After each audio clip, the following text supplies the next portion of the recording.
Hello there, welcome to saberduelgaming, where we always take the high ground, and today we are delving all the way back to the release of the Nintendo 64, and a game that was showcased right from the beginning of that console, and is known for being quite a show-off in itself.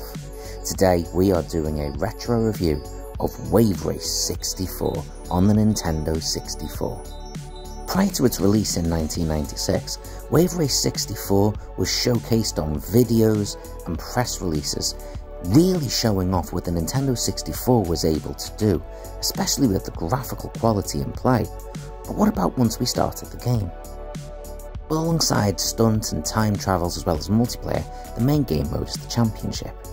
You have 4 characters to choose from, but you can customize both the names and the characters' controls. And then you have a number of levels, with more being opened up as the game progresses.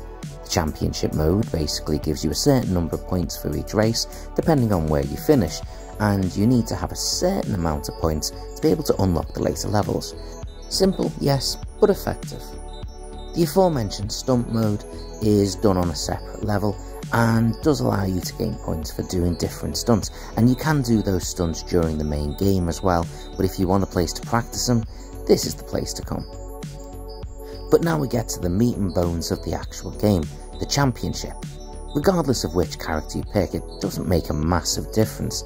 As I said, you can customize the controls, the weight, the handling, all those things, so it's not too important which one you pick. What matters is, this is where we're really going to find out how the game stood up. And I played this one. In fact, this game was one of the first 3 games I got on the release of the Nintendo 64 itself, and it was incredible. Graphically, we'd never seen anything like this. It had proper, true 3D graphics, but with stunning detail. The water was the clincher, let's be honest. The effect for the water was something absolutely spectacular. Bear in mind, the console that most Nintendo fans had before this was the SNES. The best graphics we'd ever seen on water was the water levels in Super Mario Bros. If you'll excuse the gaming pun, this was a whole new level, and it wasn't just the water, obviously. The layouts and graphics of the game all across the board were fantastic for this point in time. Alongside this, it had fantastic sound, really catchy and memorable tunes, and really intuitive controls. Yes, they could be a little bit weighty at times, and getting used to the fact that you were truly riding on water, not just a standard racing game. It played out the effects, how heavy the waves were, it all mattered. But once you got used to that, you could really work with it and use the waves to perform stunts and jumps that otherwise you wouldn't be able to. So okay, I've tipped my hand. I was a big fan of this game on its release, but what about everyone else? Well, there was one thing that some people found rather grating. While I personally really enjoyed the music, some other people found the slightly cheesy soundtrack to be a little off-putting. And if there was one thing even I can agree on, it's that the audio voice of the commentator got painfully repetitive and patronising.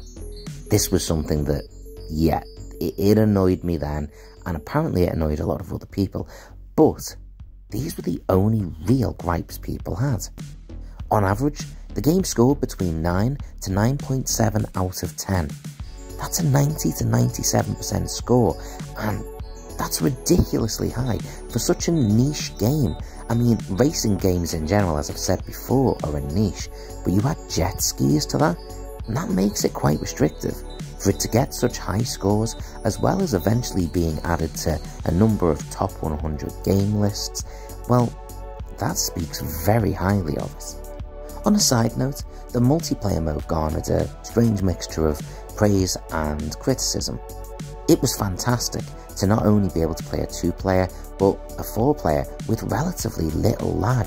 However, the problem was that at this point, all these games were not done online. They were done sat in a room around what was usually a relatively small screen. meaning that dividing that into quarters made it very difficult for each player to see what was going on. It just didn't quite work as well, but in effect that wasn't actually the game's fault, so we'll move past that. So, modern scrutiny time. How does this game hold up? Well look, the reality is that one of the game's most stark praises was the graphics for it, and yes, they were stunning.